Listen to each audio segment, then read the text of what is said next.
are live with Tim Anderson on the floor of the New York Stock Exchange. Tim, how you doing this morning? I'm good, Joel. How are you? We're doing good. Well, Dennis and I bit on the Fed rate hike yesterday, and we finally threw in the towel, and we were really disappointed by Janet Yellen. I know you were kind of leaning that way too. Why don't you give us, Definitely. what now? Now we got to talk about interest rates and when the Fed's going to make a move now for infinity. Look, the Fed is in very dangerous territory right now because they brought up this issue of the international economies, the emerging market. She specifically mentioned China in the press conference. This is an item that had never been mentioned before. They've never discussed it before. I'm not saying they have an unwritten rule, but they've always gone out of their way for a long, long time, even in periods of Asian contagion in '98 and other times when there's been defaults around the globe. And we're not having a default right now anywhere. But they're going to get a lot of negative blowback on this. I mean, you can see what the markets are doing today. I've been in the camp that the market really wants to get the first hike behind it. Yeah. It's kind of like an eliminate the uncertainty and see how the market takes it. You're talking a 25 basis point hike to still have historically very, very, very low rates. And I think the market sell-off is directly because of the Fed. Like on CNBC this morning, they were saying, imagine if they would have raised rates. I honestly think if they would have raised rates, this market actually might have caught a bid or would have been higher than it is right now. I don't think we would have had this ridiculous sell-off here that we had after 2 o'clock and then obviously this morning as well. I think this is just fighting the Fed here. I think the market does not like the fact that they did not raise rates. Which sounds crazy. Dennis, I agree with you. I agree with you 100%. I have been telling people for a couple of weeks that the market will rally. Now, the market rallied into the Fed meeting. It almost always rallies into a Fed meeting, but that if the market wants to get the first hike behind it, don't be surprised if it rallies after the Fed raises rates. Of course, you always get some volatile action immediately thereafter, but I was talking like within a day or two. Don't be surprised if the market acts positively to a rate hike. But what Yellen did yesterday is a slippery slope. Look at what she. In fact, the Pisani from CNBC wrote a little piece very late in the day yesterday. Did the Fed just introduce a third mandate? Obviously, they've got a mandate of inflation, a mandate of unemployment, and this whole bringing up the international economies is. True. She got a question about it in her. Here's the problem. She got a question about it in the presser. Okay. Her response was, "We have focused particularly on China and emerging markets. We've long expected, as most analysts have, to see some slowing in China growth over time as they rebalance their economy. There are no surprises there. The question is whether there might be a risk of a more abrupt slowdown than most analysts expect." China grew at 7% GDP in 2014. Their forecast for 2015 is to grow at 7.3%.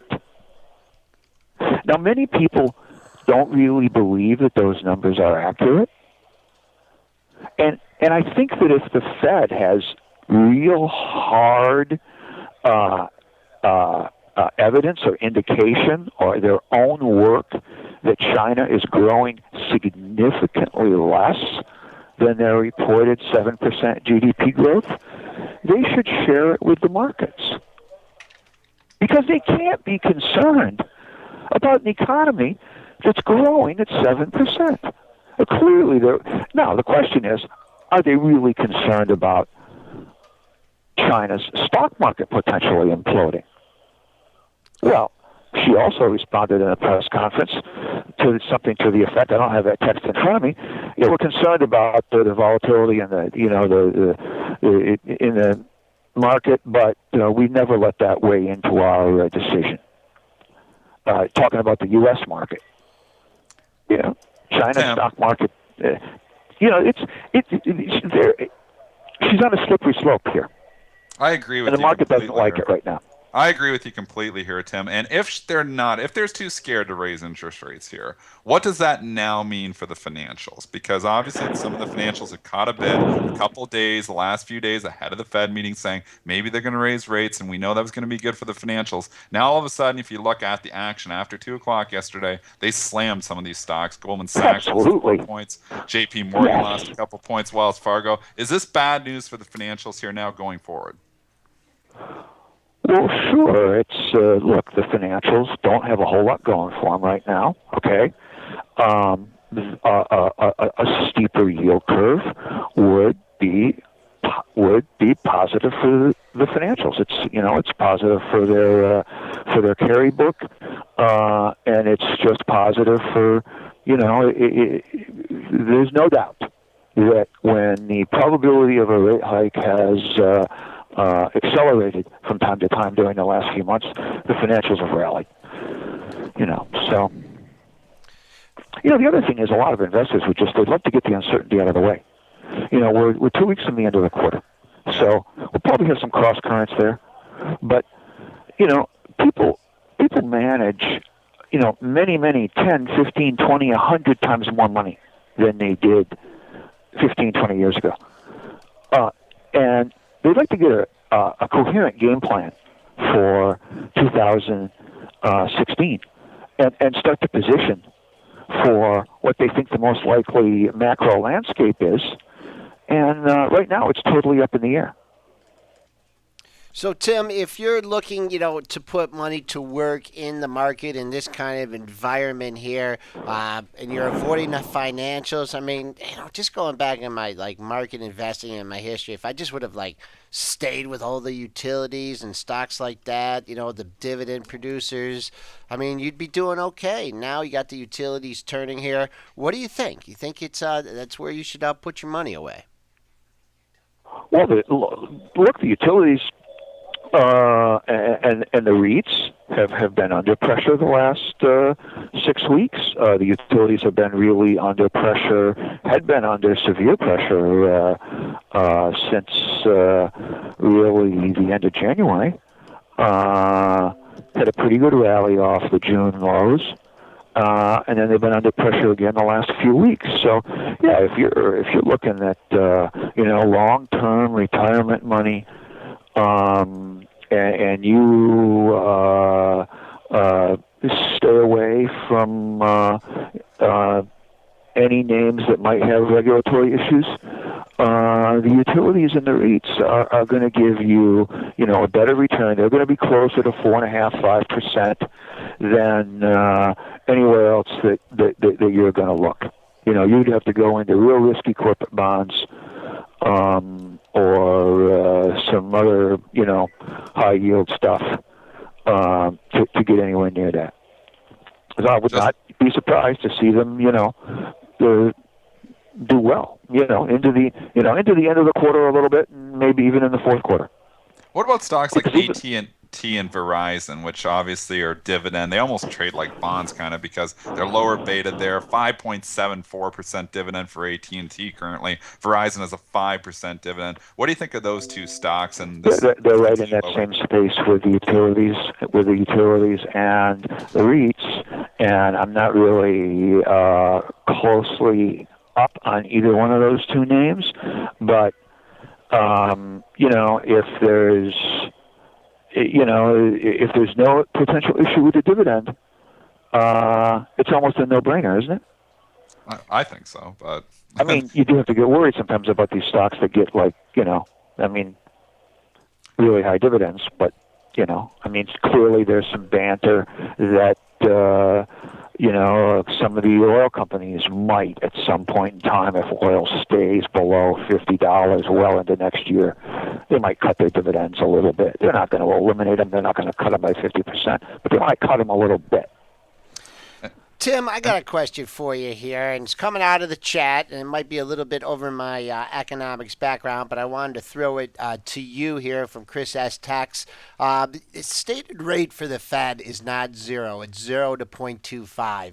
That is correct. Okay, implying that they have leeway to let their loans and control overnight lending at 0.25 on a judgment call somewhere. Do you see the Fed? They always haven't been able to do exactly what they've said.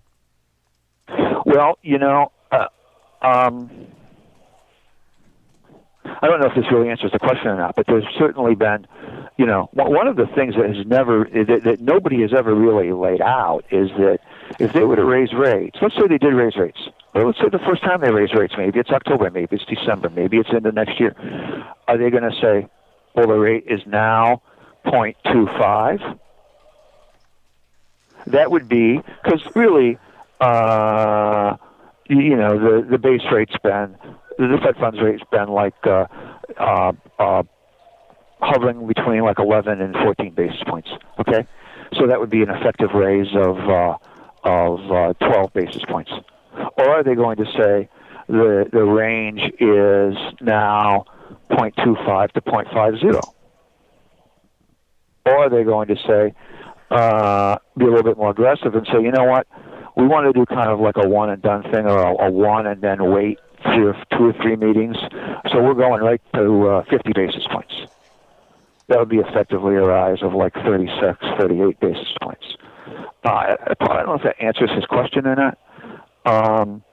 But that's a question that I've had that I've never really, in the last few weeks, that I've never really gotten, a good answer from anyone. Tim, I have a question for you here regarding one of the policymakers, and apparently one of the policymakers here was saying that we need to go to negative interest rates. What are your thoughts here? And that seems ridiculous to me, but what are your thoughts here on negative interest rates? Well, I think they're dysfunctional for the whole capital market process, capital formation process. I think that the 7 years of ZIRP and 4 rounds of QE has been look, the first round of QE and probably half of the second round, nobody can really argue with. The whole market and the economy in the country needed like a big giant B1 shot, and but I think that beyond that, what did zero interest rates really do? It gave companies a free pass to borrow everything they could and buy back their stock and as a tool toward beating their earnings every quarter. What did QE really do? It drove bond prices. It drove bond prices so low that was the Fed's way of trying to incentivize investors to go out the curve on the risk-reward parameter and put their money. They didn't want investors just putting their money in treasuries. So if they could drive down the price of treasuries, drive down the price of corporate bonds through QE, then investors would be forced to, buy riskier assets. Tim, you deal with the stock market. Tim, you deal. Yeah, I mean, the cynics and the conspiracy theorists would say that there's a faction of the Fed that would love to leave interest rates at zero forever.